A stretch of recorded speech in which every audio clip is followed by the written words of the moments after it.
Buenas noches. A nombre de la Superintendencia Nacional de los Registros Públicos, les doy la más cordial bienvenida a la segunda conferencia web del presente año. Videoconferencias a cargo de especialistas nacionales e internacionales que la SUNER realiza con el objetivo de buscar la actualización jurídica tanto de sus colaboradores internos como del público en general, interesados sobre materias actuales y sobre todo transversales a los distintos registros jurídicos. Para tener un mejor desenvolvimiento de esta reunión, les agradeceré poner en modo silencio sus celulares para evitar cualquier distracción. Asimismo, nuestro personal técnico está desactivando sus micrófonos para evitar cualquier interferencia ambiental y contar con un mejor audio.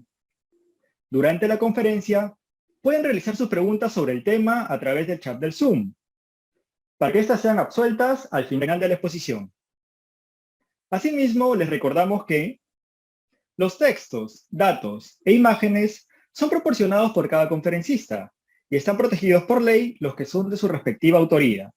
Está prohibida su reproducción parcial o total sin la correspondiente autorización. Dicho esto, pasamos a la conferencia de hoy. El tema que nos aborda es pactos convivenciales, necesidad de una seguridad jurídica previo al reconocimiento de unión y su inscripción ante SUNAR. Y está a cargo de la doctora María Cecilia Guevara Acuña, quien es jueza de familia titular de la Corte Superior de Justicia de Lima, especialista en Derecho de Familias por la Universidad de Buenos Aires, con estudios de segunda especialidad en Derecho Registral por la Universidad Católica del Perú, con estudios de maestría en Derecho de la Empresa por la misma Casa de Estudios, estudios en Derecho del Trabajo por la Universidad de San Martín de Porres y en Derecho de Familia por la Universidad Femenina Sagrado Corazón. Doctora Guevara, bienvenida, la escuchamos. Buenas noches con todos, es un placer estar acá. Agradezco muchísimo por la confianza y la invitación. Básicamente mi idea es plantear en estos minutos que nos encontramos juntos sobre la posibilidad de suscribir pactos convivenciales en la unión de hecho y su posterior inscripción en los registros públicos. Quiero compartirles un PowerPoint donde vamos a dar inicio a esta conferencia empezando por la regulación de las familias para luego ver el tema de la unión de hecho, luego vemos los pactos convivenciales y la necesidad de regularse en nuestro país. Permítanme compartir. Muy bien, siendo ello así, entonces empezamos esta conferencia como punto de partida. Vamos a hablar de la constitucionalización del derecho de las familias. Así, familias en plural. El derecho familiar peruano se ha constitucionalizado. ¿Por qué? ¿Por qué decimos esto? Porque el Estado peruano ha suscrito diversos instrumentos internacionales sobre derechos humanos. Entonces, los operadores de derecho deben visualizar las instituciones del derecho de las familias teniendo como base y hablando en clave de derechos humanos. El derecho de las familias no es lo mismo de hablar de hace 40 años atrás. Son nuevas tendencias familiares. Desafortunadamente todavía no todas se encuentran reguladas, pero vamos avanzando. Familias en plural, ¿por qué? Antes teníamos la idea solo de una familia matrimonial, solamente la idea de familia matrimonial, no podíamos hablar de otras familias. Ahora tenemos la idea de las familias monoparentales, cuando los niños son criados solamente por uno de los padres, ya sea el progenitor, la madre o por el padre. Tenemos la idea de las familias ensambladas, que son familias que provienen de un divorcio, de una separación, de una viudez. También las familias homoparentales, que en nuestro país todavía no se encuentran reguladas. Las familias extensas, padre, madre, abuelos, sobrinos, tíos, las familias convivenciales, que también es una forma de fundar familia. En realidad lo que todos vamos a tener es un derecho a la vida familiar, una libertad de poder elegir qué tipo de familia vamos a constituir. De repente también tenemos el derecho de no procrear descendencia y solamente estar al costado de un compañero para poder realizar actividades en común y tener una vida basada en el afecto. Entonces, ¿por qué no es singular? ¿Por qué plural? Porque tenemos diversas formas de familia. La Corte Interamericana de Derechos Humanos ha visto a la familia recién en el año 2012. La Corte Interamericana de Derechos Humanos tiene entre sus facultades la de poder desarrollar casos, la de poder resolver casos, juntos a esa facultad que tiene de dar opiniones consultivas. Entonces, podemos decir que los tratados de derechos humanos reconocen en forma expresa que el matrimonio no es la única familiar y va a interpretar de manera armónica a los derechos reconocidos. Literalmente no vamos a encontrar en un tratado de derecho humano, como puede ser en la Convención Americana de los Derechos Humanos, en la Declaración Universal de los Derechos Humanos, la manera literal de decir que existe una familia ensamblada. No, pero implícitamente vamos a poder reconocer diversas formas de vivir en familia. El caso Atala Rifo versus Chile fue el primer caso desarrollado por la Corte Interamericana de Derechos Humanos que muchos hemos podido escuchar porque han sido motivo de varias conversaciones. El caso de esta jueza chilena que perdió la tenencia de sus 3 hijos por tener una orientación sexual diferente, por ser lesbiana.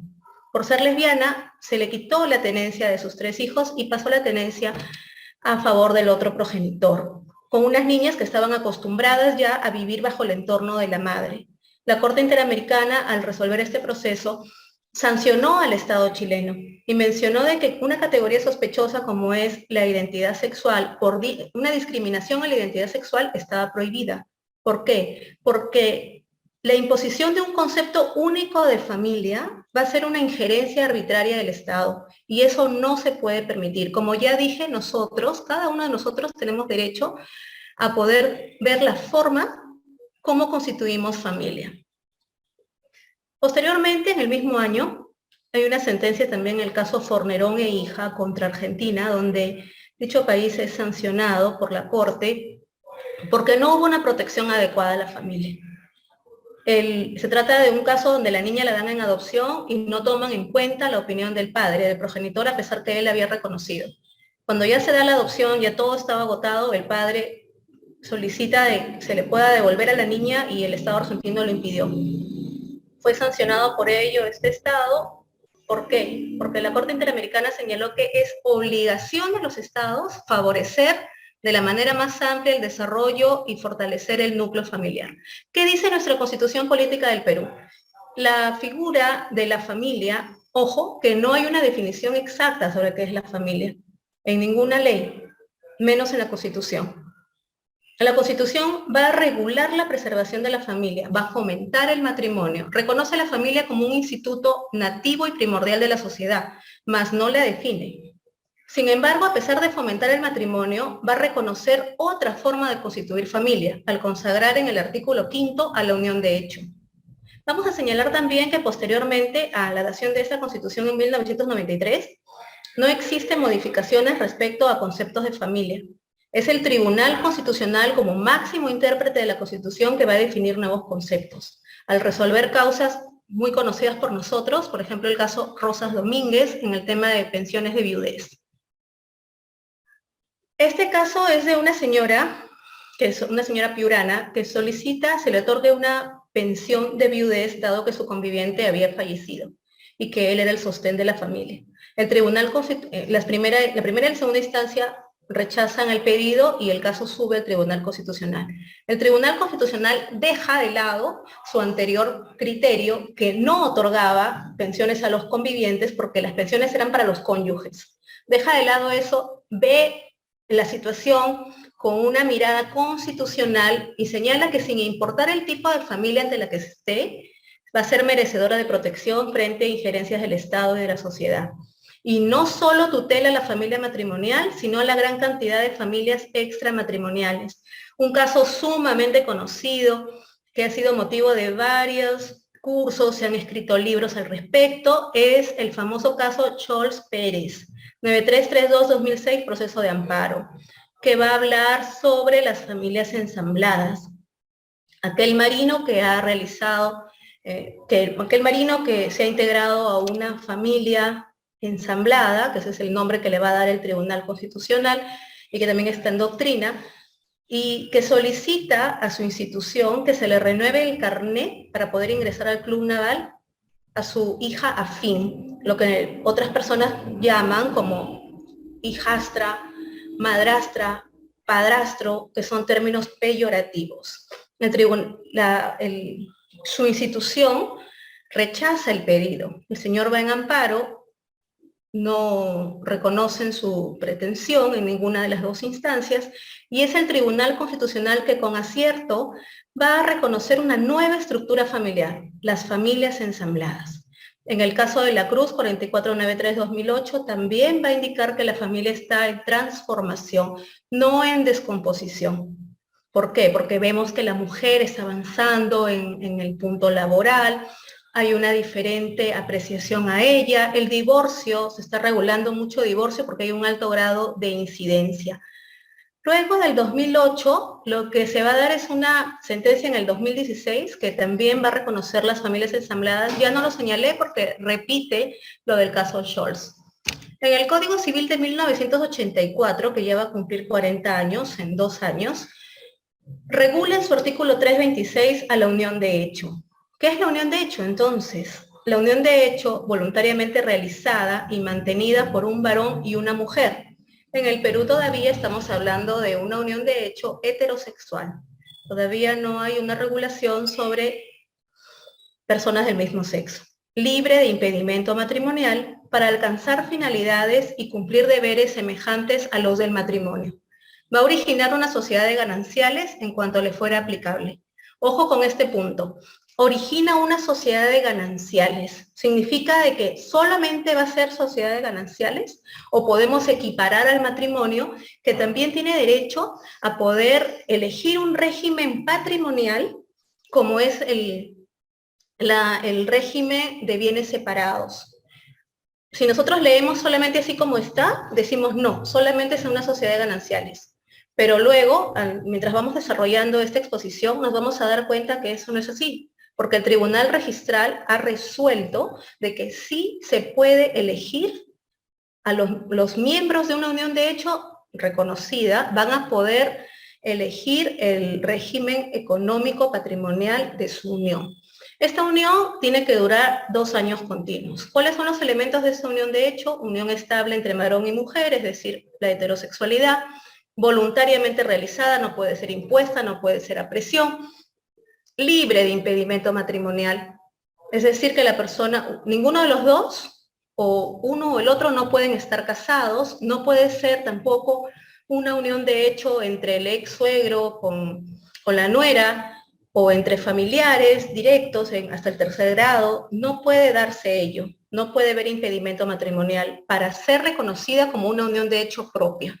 De repente puede ser una impropia, pero no va a tener los efectos que va a generar la unión de hecho.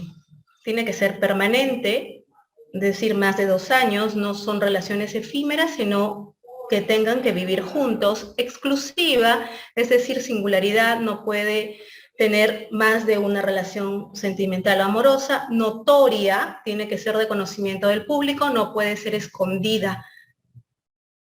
El cese de la unión de hecho se va a dar por muerte, por ausencia declarada judicialmente, por mutuo acuerdo, ambas partes deciden no seguir más con el proyecto de vida en común que tenían, o por decisión unilateral. Significa que una de las partes arbitrariamente decide no seguir con la unión de hecho y se retira. Ahí la persona, el conviviente abandonado, puede optar por solicitar una indemnización o una pensión de alimentos. Reconocimiento de la unión de hecho. Tenemos entonces que la unión de hecho se va a conformar por pareja, hombre y mujer, y que puede ser propia o impropia. Las que son reconocidas por ley son las propias. Ahora se puede realizar también este reconocimiento de unión de hecho ante la vía notarial. En el año 2010, la ley 29.560 amplía facultades a los señores notarios para que puedan también reconocer la unión de hecho. Los efectos de la sentencia, así como de la escritura pública que van a reconocer la unión de hecho entre A y B, va a ser declarativa, es decir, las partes ya tienen este derecho, pero necesita que se les reconozca. Es declarativa, más no constitutiva. Judicial es inter vivos, generalmente es cuando no están de acuerdo. presentan su demanda inter vivos y post-mortem. Al hablar de esta post-mortem, sobre todo en este tiempo de pandemia, debemos decir que desafortunadamente los casos han aumentado. Han aumentado, tenemos un promedio de entre 15 a 20 demandas semanales por este tema, donde las partes no pudieron ponerse de acuerdo en ver la forma como iban a regular la situación una vez que se produzca el cese de la convivencia. Por eso es la importancia de los pactos convivenciales que les voy a explicar a continuación. Y la persona fallece, la parte se queda sin una pensión y tienen que iniciar un proceso judicial que también les puedo decir, desafortunadamente es largo. Al ser un proceso de conocimiento que se necesita probar, prueba escrita es la más importante. Notarial. Notarial, sí, las partes tienen que estar de mutuo acuerdo. Aquí vamos a poder ver cómo se fusiona la relación entre el derecho de familia y el derecho registral, porque los jueces nos vamos a ver obligados también a conocer las resoluciones que emiten los órganos administrativos de inscripción. El tribunal registral, que tiene un promedio más allá de 250 plenos. Hay un precedente de observancia obligatoria que se dio en el 85º pleno del tribunal registral que señala lo siguiente.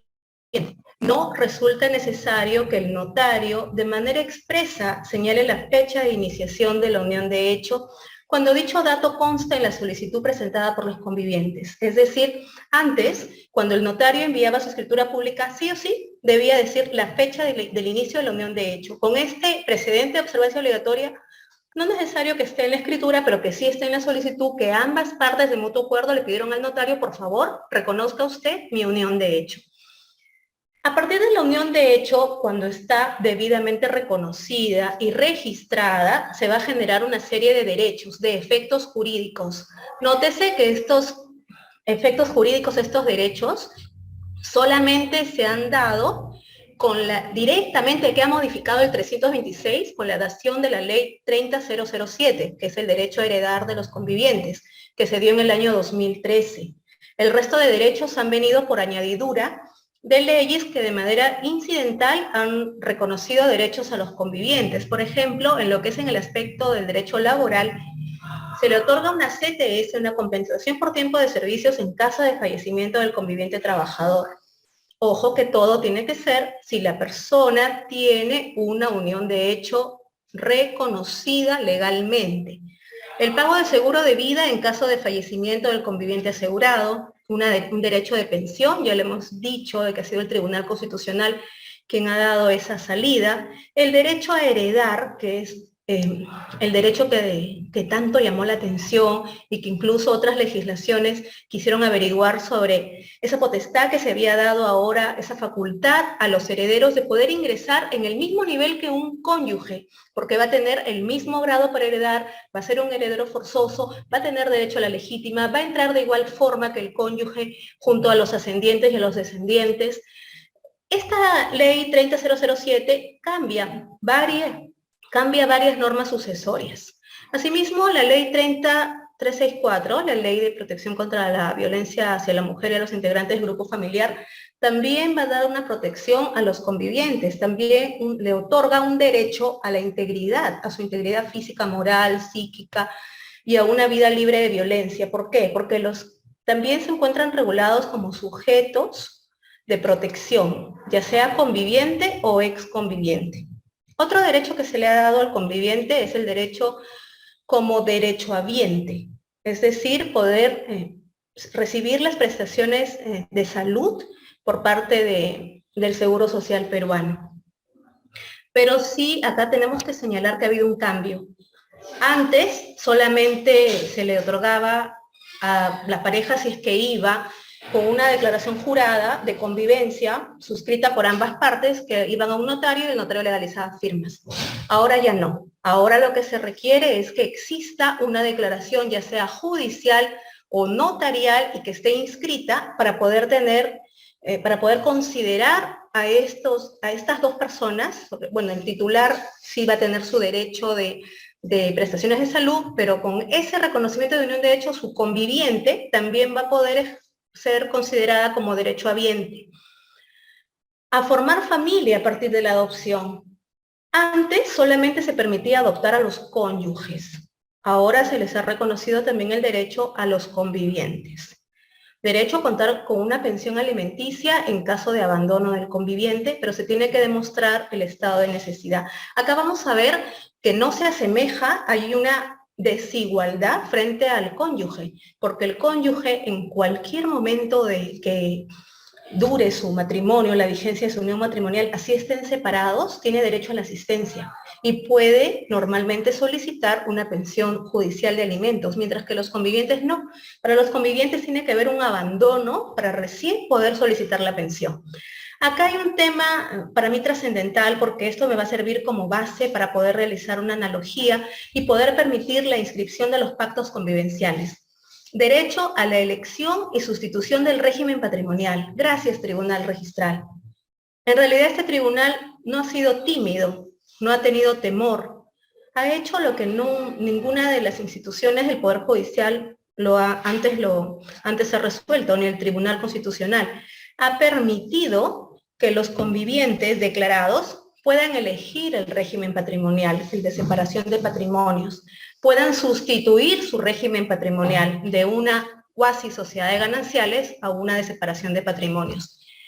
Estas tres resoluciones que ustedes están viendo acá en los números 993-2019, 322-2020 y la reciente 826-2021 van a reconocer el derecho pleno de los convivientes a una igualdad.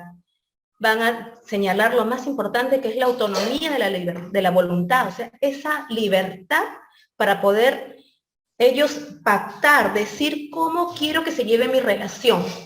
Se constitucionaliza la unión de hecho en base al principio de reserva del artículo 2, inciso 24 de la Constitución. Lo que no está prohibido, entonces está permitido. Los señores vocales del Tribunal Registral dicen: no hay colisión al orden público si yo hago esta inscripción. No está vulnerando el orden público, no está vulnerando buenas costumbres. Procede. Si yo no lo hago, sí voy a dejar en indefensión a los convivientes. ¿Cuál es el tratamiento registral que se le ha dado a la unión de hecho? La ley 30.007 del año 2013, aparte de poder señalar normas sucesorias que incluyen al conviviente, va a incorporar al artículo 2030 del Código Civil a las uniones de hecho inscritas en vía notarial o reconocidas por vía judicial como actos inscribibles. ¿Para qué? Para favorecer el tráfico jurídico y otorgar seguridad jurídica. Esta seguridad jurídica, que si bien es cierto no está reconocida como un derecho fundamental, pero implícitamente sí lo tenemos así, es un principio.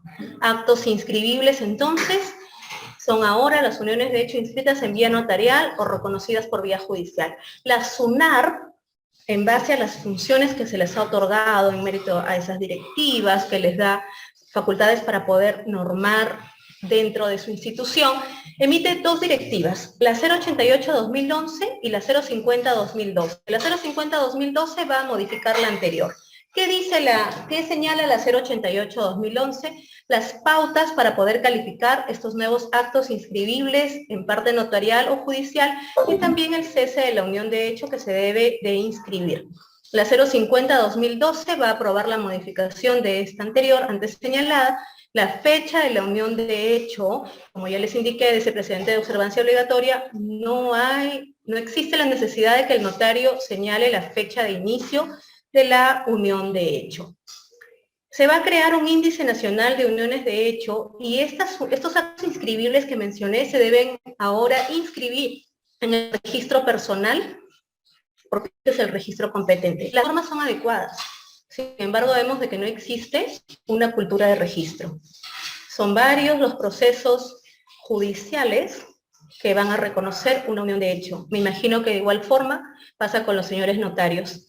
¿Por qué entonces en el año 2021 solamente se han inscrito 3.664 uniones de hecho a nivel nacional? Y culminando enero del 2022, solo 300 parejas a nivel nacional han inscrito su unión de hecho. En Lima, solamente 85.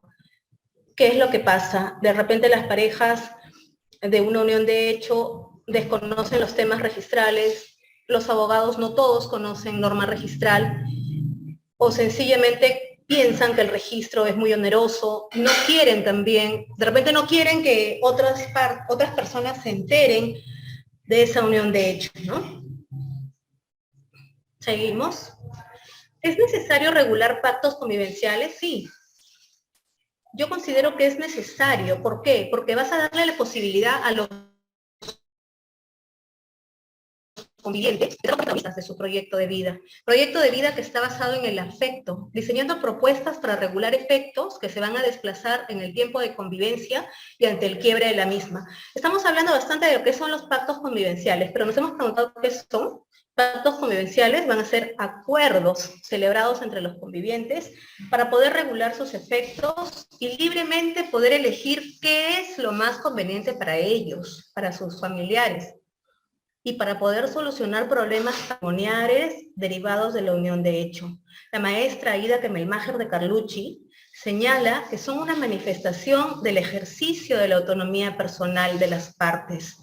Son convenciones, son contratos destinados a normar las relaciones futuras entre los convivientes con un contenido patrimonial y o extrapatrimonial. En los pactos convivenciales podemos ver que son de acuerdo, son voluntarios, no pueden ser forzados. Nadie puede ir con su pareja y forzarlo a que suscriba algo que va a ir en desmedro de ella misma o de sus familiares. Va en documento escrito. Se va a pactar ahí derechos y obligaciones. Se regulan relaciones personales extrapatrimoniales. Por ejemplo, se va a ver que el conviviente va a cubrir los gastos de la hipoteca de la casa que han adquirido juntos, que la madre va a tener un trabajo doméstico, pero va a contribuir de repente con el pago de la recreación de los hijos. Se regula además relaciones patrimoniales. Pueden constituir empresas, pueden ver la forma, si al cesar esta unión de hecho, cómo se van a repartir los bienes. Así también como pueden elegir el régimen patrimonial al que va a ser de base su convivencia, ¿no? Durante la vigencia de la unión de hecho y al cese de la misma. Estos pactos convivenciales tienen una base. La base es la solidaridad familiar. ¿Qué se pacta ahí? La contribución a las cargas del hogar durante la vida en común, al cese, al quiebre de esta unión de hecho, la forma como se van a dividir los bienes sociales, deudas y cargas de la unión de hecho para con terceros, relaciones con los hijos, que generalmente estos son los procesos judiciales que más tenemos, los procesos que tienen que ver con la patria potestad, los procesos de tenencia, los procesos de régimen de visitas. Como límites es que estos pactos de convivencia no pueden ser contrarios al orden público, a la moral, a las buenas costumbres, a la igualdad de los convivientes. Pueden modificarse o se pueden extinguir estos pactos convivenciales. Como ya hemos dicho acá, lo que va a primar es la autonomía de la voluntad, así como la solidaridad, la autonomía de la voluntad. Nuestro Tribunal Constitucional ya ha señalado que esta autonomía de la voluntad es la base para poder ejercitar nuestro derecho fundamental a la libre contratación. La autonomía de la voluntad, una capacidad residual que permite a las personas regular sus intereses en conformidad con su propia voluntad. En base a este derecho de autodeterminación, los convivientes van a poder suscribir acuerdos, ya hemos señalado, donde se van a especificar relaciones personales y relaciones patrimoniales. Hay una protección especial con ello a los miembros de la unión de hecho, ¿para qué? Para evitar judicialización posterior. Va a haber una seguridad jurídica, una predictibilidad de cómo voy a actuar si es que mi pareja me deja y yo tengo que ver luego por los alimentos de mis hijos. Estos pactos convivenciales se deben registrar. Este registro es para ver el tema de oponibilidad a terceros en casos patrimoniales. Se busca acabar con las diferencias con la institución del matrimonio. Como dije hace unos minutos, ¿por qué alimentos a los convivientes cuando se produzca el abandono? ¿Por qué no poder regularse mientras dura la unión de hecho? Los efectos jurídicos de la unión de hecho son aislados. Generan desprotección en las personas que forman familia a través de la convivencia. Todavía falta mucho que regular. Como les indiqué, el Código Civil va a cumplir 40 años y una modificación directa solo es la Ley 30007. Se van a poder incluir, se deben incluir los pactos convivenciales, esa posibilidad de los convivientes de poder ser protagonistas. Nuevamente enfatizo eso, protagonistas de su propio destino, buscando un derecho a la igualdad, respeto a la dignidad, autonomía de la voluntad y una seguridad jurídica. ¿El pacto convivencial dónde debe ir? El pacto convivencial debe ir anexo a la demanda. Y luego, ese pacto convivencial debe ser homologado por el juez de familia que ve el reconocimiento de la unión de hecho y debe constar en la sentencia. Y en la escritura pública, de igual forma. Luego de esto se procede a la inscripción registral. Sí, se pueden realizar pactos convivenciales mientras se respeten límites, no son contrarios al orden público, a la moral, a las buenas costumbres, al derecho a la igualdad. Significa entonces para la suscrita que sí se puede realizar pactos convivenciales, no es una utopía, señores. En la Argentina, en Francia, en España, especialmente en Cataluña, se permiten los pactos convivenciales entre los convivientes, nada lo impide. Porque vamos a repetir lo que ha señalado ya el Tribunal Registral al resolver esas tres causas que les mencioné sobre la elección y sustitución del régimen patrimonial de la sociedad de las uniones de hecho, que nadie está obligado a hacer lo que la ley no manda, ni impedido de hacer lo que ella no prohíbe. En el Código Civil, en el artículo 326, ni en ninguna otra norma existe una prohibición expresa que señale que los convivientes no puedan suscribir pactos convivenciales. No está, no lo existe. He revisado el código y otras normas, no está. Significa, ergo, que sí puedo suscribir pactos convivenciales. ¿Esta inscripción registral se va a poder dar? Sí. Si el registrador o tacha o observa esa inscripción, puedo recurrir entonces a lo que ha señalado el Tribunal Registral en esas tres resoluciones que son en mérito a un presente de observancia obligatoria sobre la elección a la sustitución del régimen patrimonial, que el Tribunal Registral ha dicho al momento de esbozar estas, para mí, extraordinarias resoluciones. Sé que muchas personas no comparten la misma opinión, que de no hacer esta equiparación, buscar este derecho de igualdad entre los convivientes y los cónyuges, porque la convivencia es una forma de fundar familia, así como es el matrimonio, también es la convivencia, sí se vulneraría derechos fundamentales de los miembros de la unión de hecho. Ya para concluir, debo decir que me siento muy feliz que la jurista argentina, Marisa Herrera, para mí la mejor de todo en el derecho de las familias, ha tenido a bien prologar el libro que estoy publicando, tiene que ver con el mismo título de esta conferencia. Ella cita al dramaturgo francés Victor Hugo, que señala: no hay nada más poderoso en el mundo que una idea a la que le ha llegado su tiempo. Señores, estamos en otra realidad. La realidad, las nuevas tendencias en el derecho de familia ya desbordaron la regulación del año 1984, modificada luego en el 2013. Es tiempo de avanzar en ese reconocimiento legal. A las uniones de hecho le ha llegado su tiempo de consolidar el afecto, que sus miembros sean verdaderos protagonistas, suscribiendo los pactos convivenciales donde van a ejercer su autonomía de la voluntad y se vea reflejado ese derecho a la igualdad al momento de constituir familia. Muchas gracias. Agradecemos a la doctora María Guevara por su exposición.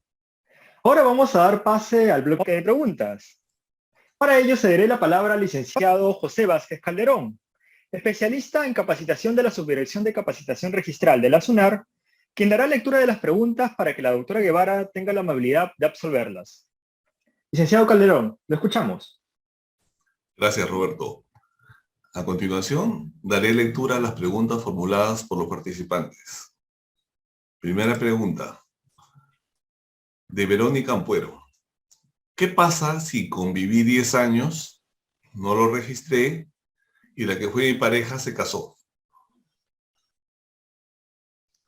A ver, en primer lugar señalar que esa convivencia de 10 años que tuvo no se va a poder oponer en el momento de que la persona busca celebrar su matrimonio civil. No existía nada registrado, no es una convivencia propia. Ello no es óbice para que esta persona pueda iniciar judicialmente un proceso judicial de unión de hecho, de reconocimiento de unión de hecho, si digamos que convivió, para ella siente que convivió en el año 2000 hasta el 2010 y que de ese 2000 al 2010 adquirieron bienes, entonces ella sí puede solicitar judicialmente, tiene legitimidad para poder solicitar judicialmente que se reconozca la unión de hecho del año 2000 al 2010. Así el señor se encuentra casado ahorita. Siguiente pregunta, Violeta Merino Fernández. ¿El miembro de la unión de hecho supercite tiene derecho al usufructo vitalicio como el cónyuge? Sí, como me pregunta la doctora Violeta, si el miembro de la unión de hecho supérsite, este conviviente supérsite, va a tener el mismo derecho de un cónyuge supérsite, porque la ley 30.007 ha modificado normas del derecho sucesorio. Y también, así como tiene preferencia para la legítima, para el uso de habitación, también tiene derecho para el usufructo vitalicio. Está en el Código Civil. Siguiente pregunta. De Vicky Apaza Mamani. ¿El registro de los 2 años de convivencia sigue siendo vigente para una inscripción? Y si no se realiza tal inscripción de parte de una de ellas, ¿lo puede hacer? A ver, el plazo para poder solicitar el reconocimiento de la unión de hecho es que la pareja haya convivido por lo menos 2 años. O sea, 2 años, un día, ya puedes iniciar tu proceso judicial de unión de hecho. Significa que sigue vigente ese plazo de 2 años. Si no realizas la inscripción, o sea, es que depende de cómo va a demandarse esa unión de hecho. Si lo vas a hacer judicial o lo vas a hacer notarial. Si lo vas a hacer notarial, ambos tienen que estar de acuerdo. Entonces, cualquiera de los dos va a poder realizar la inscripción. En el caso de una unión de hecho reconocida judicialmente, cuando es inter vivos, cualquiera puede pedir que se emitan los partes judiciales y se inscriba en registros públicos. Y cuando es post-mortem, obviamente que sí, va a ser el conviviente supérsite que puede solicitar esta inscripción. Siguiente pregunta.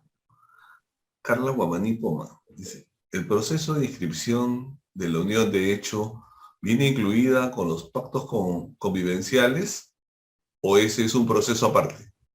A ver, desafortunadamente todavía en el Perú no tenemos regulada la figura de los pactos convivenciales. Lo que yo estoy señalando, lo que la suscrita señala es que estos sí podrían darse. ¿En qué momento se va a dar? No sería un proceso aparte, sería en el mismo proceso de reconocimiento judicial o notarial de la unión de hecho. En la demanda voy a adjuntar mi pacto convivencial. En el momento de presentar mi solicitud ante el notario público, presento mi pacto convivencial. El juez o el notario público van a homologar estos acuerdos y lo van a plasmar en su sentencia o en su escritura pública y eso se eleva al registro público, en un mismo proceso. Siguiente pregunta. Tiffany Cotrina Fernández. Finalmente, y luego de la apertura de derechos a los convivientes, aspirando y asimilándose a los cónyuges, ¿cuál sería la diferencia entre la institución de la unión de hecho y la del matrimonio? Ambas serían formas diferentes de fundar familia. Cada persona ya es libre de poder decidir a cuál de las dos formas de familia, que son, en realidad también mucho que son varias, sino que las que están en el Código Civil es la de matrimonial y la de convivencia, a cuál de las dos podemos ir. Las dos van a otorgar mismos derechos y deberes a ambas partes. Estamos equiparándolas. Uno ya puede elegir a cuál de las dos. Siguiente pregunta. De Tiffany Cotrina Fernández. Doctora, ¿podría repetir cuáles son los pactos convivenciales concretos, ejemplos, y estos pactos convivenciales a qué figura dentro del matrimonio se asemeja? ¿Considera que los cónyuges también podrían celebrar un pacto así? Sí, estaría también permitido que los cónyuges puedan celebrar un pacto. Ya no sería un pacto convivencial, sino sería un pacto conyugal. Eso les ayudaría también a que puedan ver la forma como resuelven sus problemas al quiebre de su unión matrimonial. Ejemplos de pactos convivenciales. Otra también dice, ¿a qué figura dentro del matrimonio se asemeja? En el matrimonio no hay ninguna figura todavía de pactos, tampoco está prohibido, o sea que podría realizarse, por eso digo que sí podría celebrarse también entre cónyuges. Estos pactos convivenciales, estos acuerdos, tienen que tener un piso mínimo donde tiene que ver la contribución al hogar, la contribución para los gastos de los hijos, la contribución para las deudas que tenga la sociedad convivencial, esta unión convivencial con terceros. Ejemplo, Roberto Cuadra y Juana Riquelme suscriben un pacto de convivencia señalando que su unión de hecho empezó el 10 de agosto del 2019, que a la fecha tienen más de 2 años juntos y que han procreado un hijo. Primera cláusula. Ambos acuerdan que, 2 puntos. Primero, el señor, el progenitor, se compromete a cumplir los gastos de la manutención de su menor hijo, gastos que incluyen todo el artículo 92 del Código Niño y Adolescente, lo que es sustento, vestido, vivienda, educación, recreación, ocupación, etc. Y la progenitora, la conviviente, se compromete a cuidar al niño y también a cubrir los gastos de recreación, por ejemplo. Otra cláusula. El conviviente se compromete a pagar la hipoteca del departamento que adquirieron en el distrito de Miraflores, que asciende a la suma de $600 mensuales por espacio de 10 años. En caso de quiebre de la relación, de cese de la unión de hecho, el señor persistirá en el cumplimiento de su obligación. Por citar ejemplos, ¿no? Siguiente pregunta. Emma Campos. ¿El cese de la unión de hecho requiere declaración notarial? ¿Qué se presentan escrituras públicas de cese de unión de hechos en los cuales los convivientes acuerdan el cese, pero el notario no los declara? Esta pregunta es muy importante, al igual que las anteriores, ¿no? Sino que acá lo que podemos ver es una realidad. Generalmente las parejas quieren que se les reconozca la unión de hecho, pero cuando se produce el cese, ninguna de ellas va al Poder Judicial, por ejemplo, y pide que se pueda declarar el cese de esta unión de hecho. No existe. Notarialmente, ellos sí presentan una minuta, que puede ser cualquiera de los dos, una solicitud al notario, indicándole que existe ya el quiebre de la unión de hecho para que el notario, a través de la escritura pública, pueda inscribirlo en registros públicos. No, el notario sí lo va a declarar, el notario lo va a remitir a registros, este cese de la unión de hecho. Siguiente pregunta. Rafael Pérez Silva. Si en la unión de hecho hay dos relaciones perfectamente diferenciables, una no patrimonial, familiar efectivo, y otra patrimonial, cuando se tramite un procedimiento notarial de cese unilateral de la unión de hecho, ¿debe emplazarse al otro concubino? No para contravertir el aspecto no patrimonial, familiar efectivo, sino el patrimonial, pues la fecha del cese puede perjudicarle la participación de un bien.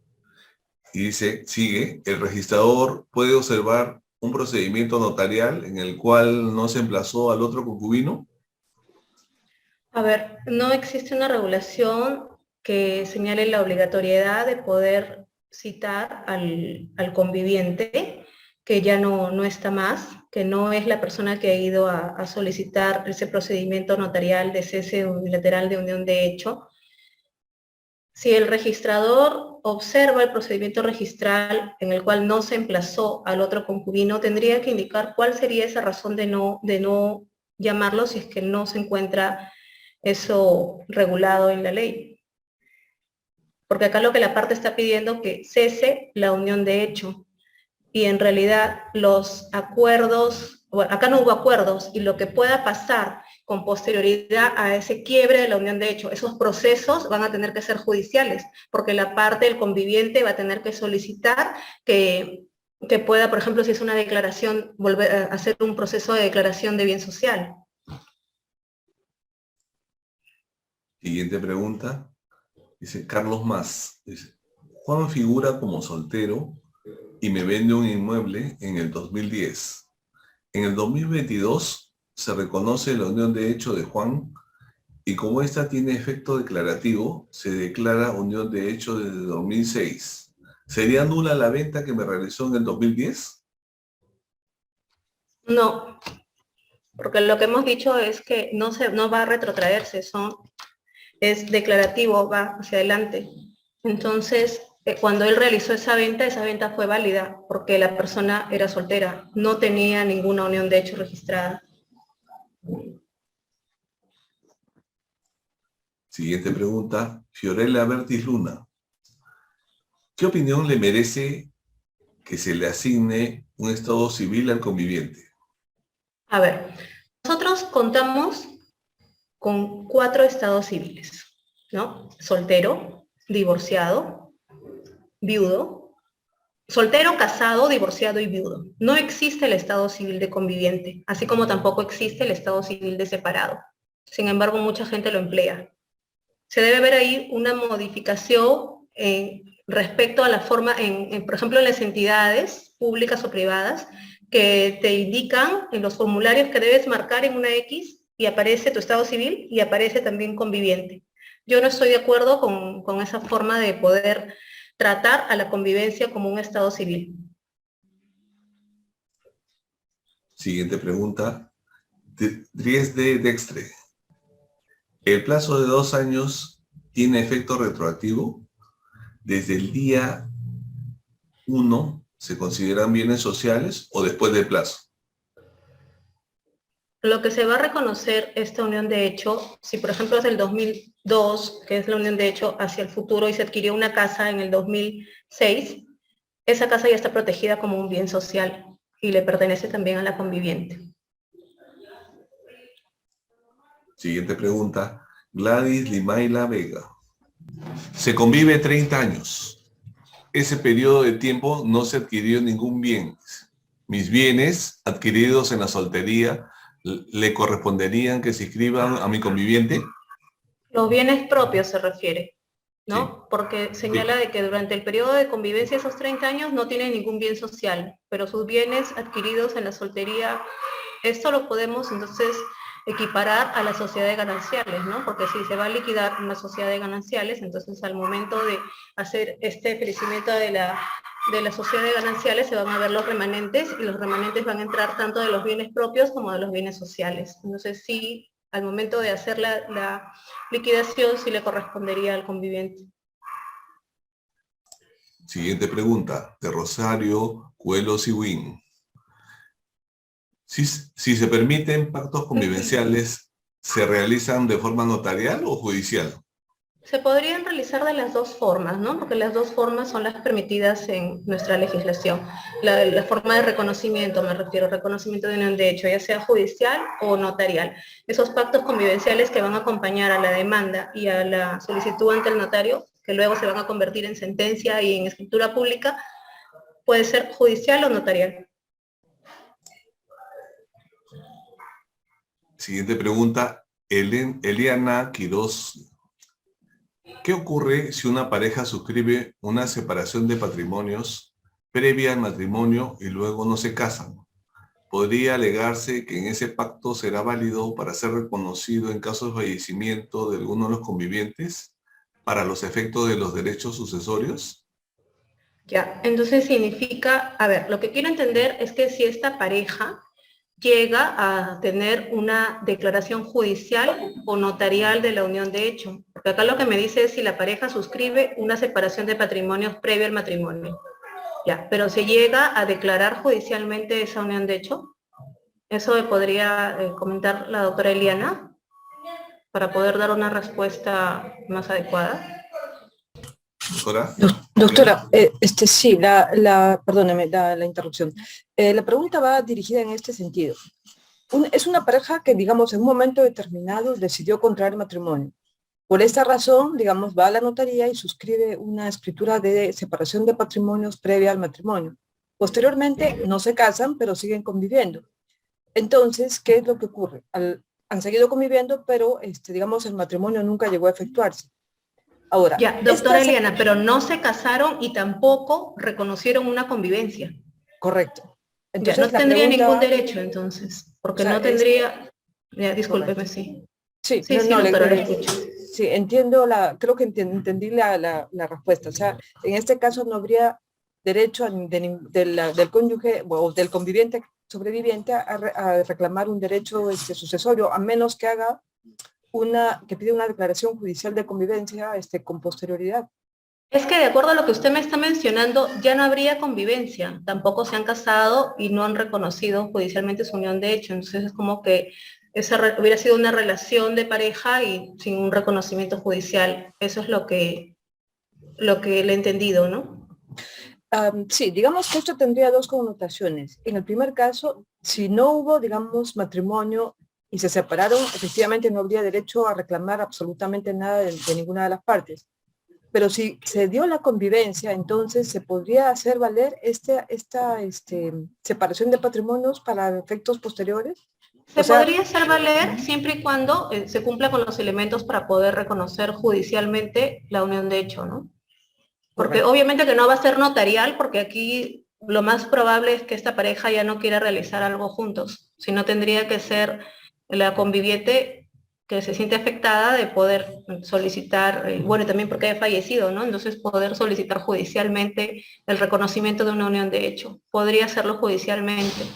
Después de ese reconocimiento es que ya podría solicitar que le recaigan los efectos. Correcto. Gracias, doctora. Gracias, doctora. Siguiente pregunta. Dice Junior Perleche. Buenas noches. Si ya culminó mi proceso de unión de hecho ante la notaría y mi conviviente fallece antes de inscribirlo a registros públicos, ¿cómo lo tomaría SUNAR? ¿Lo inscribiría o yo tendría que llevarlo por la vía judicial? A ver, la pregunta acá es si ya culminó el proceso de unión de hecho, entonces el notario ya tiene que elevar la escritura pública y sí tiene que remitirlo a SUNAR para su inscripción. SUNAR lo va a inscribir y a partir de ahí es que van a producirse los efectos sucesorios para este conviviente. No es necesario que lo lleve a la vía judicial, es lo que yo considero, ¿no? Siguiente pregunta.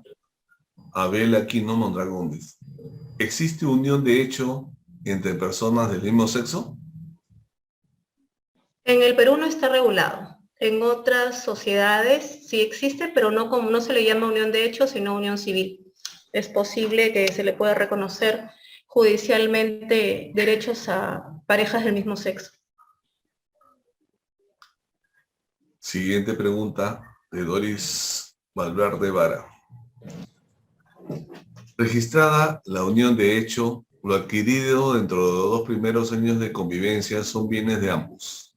Es decir, si dentro de 2 primeros 2 años uno de ellos adquiere el bien como soltero y llega a registros cuando se encontraba registrada la unión de hecho, ¿usted opina que debe intervenir el conviviente ratificando? Ratificando que el bien es de ambos. ¿Eso es lo que quiere decir el doctor? A ver, la doctora registrada la unión de hecho, lo adquirido dentro de los 2 primeros años de convivencia son bienes de ambos. Es decir, si dentro de los 2 primeros años uno de ellos adquiere el bien como soltero y llega a registros cuando se encontraba registrada, no, es que el conviviente ratificado, el conviviente no va a intervenir. Es la declaración judicial, la sentencia, que va a hacer de conocimiento de registros públicos esta situación, porque se va a inscribir esta sentencia. Entonces, este conviviente, esta persona que ha sido reconocida como conviviente, va a tener derecho a esos bienes. No es necesario que se ratifique el conviviente. Siguiente pregunta, Tiffany Cotrina Fernández. Dice, para heredar los bienes del conviviente que no realizaron su unión de hecho, no importa en qué años convivieron o la convivencia tiene que cumplir el requisito de 2 años posteriores a la dación de la ley. A ver, para heredar los bienes del conviviente que no realizaron su unión de hecho, significa entonces que tiene que iniciar un proceso judicial de unión de hecho post-mortem. ¿No importa en qué años convivieron? No, porque tiene que ser 2 años, pero ojo de que si son convivencias antes del año 79, la unión de hecho no estaba reconocida. No estaba reconocida constitucionalmente, entonces tendríamos que partir a partir de la dación de la Constitución. Y sí tiene que cumplir los 2 años. Ya. A continuación voy a dar lectura a la última pregunta, doctora. Ok. Diana López Huamanchaki. En el caso de que uno de los convivientes ha fallecido, en la demanda de unión de hecho, en representación del conviviente fallecido, ¿tendría que intervenir todos los sucesores? ¿O es necesaria la inscripción de la sucesión del conviviente fallecido? No, no es necesaria la inscripción, porque nosotros a veces demandamos y por publicación vía edicto judicial a efectos de que aparezca alguno de los sucesores si es que no existe sucesión intestada o sucesión testamentaria. Entonces, Si no aparece ninguno de los sucesores, entonces se nombra curador procesal. Muchas veces no se sabe quiénes son sus sucesores porque no se ha inscrito la sucesión. Entonces, si no hay inscripción en registro, lo que hacemos es nombrar a un curador procesal sin perjuicio de que los que se crean así sucesores puedan ingresar al proceso. Muy bien, damos pase a Roberto Torres. Agradecemos a los asistentes que han participado con sus preguntas y por supuesto a nuestra invitada por compartir con nosotros sus conocimientos y experiencia. Doctora, reiterarle nuestro agradecimiento por su presencia y su tiempo y esperamos nos acompañe en otra ocasión. ¿Quisiera decir unas palabras antes de despedirnos? Sí, muchísimas gracias por la invitación y para poder determinar que efectivamente el derecho de las familias con el derecho registral sí pueden unirse. Gracias. Muchas gracias, doctora. Y a los asistentes indicarles que si no se conectaron desde el inicio o tuvieron fallas en la conexión, no se preocupen, que vamos a colgar la grabación de esta conferencia en nuestro campus virtual SUNAR, además de colgarlo en la página web a donde acudieron para inscribirse. Finalmente, indicarles que nuestra conferencia web del mes de marzo será difundida a través de la página web www.scr.sunar.gov.p/conferencias web. Estén atentos a la apertura de las inscripciones. Y a continuación, un preámbulo de la siguiente conferencia web. Adelante con el video, por favor.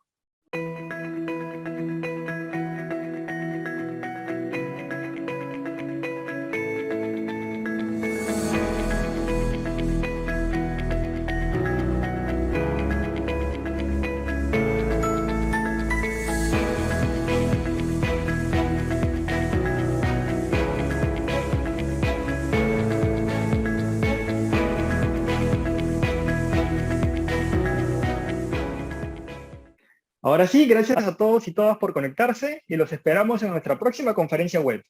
Buenas noches.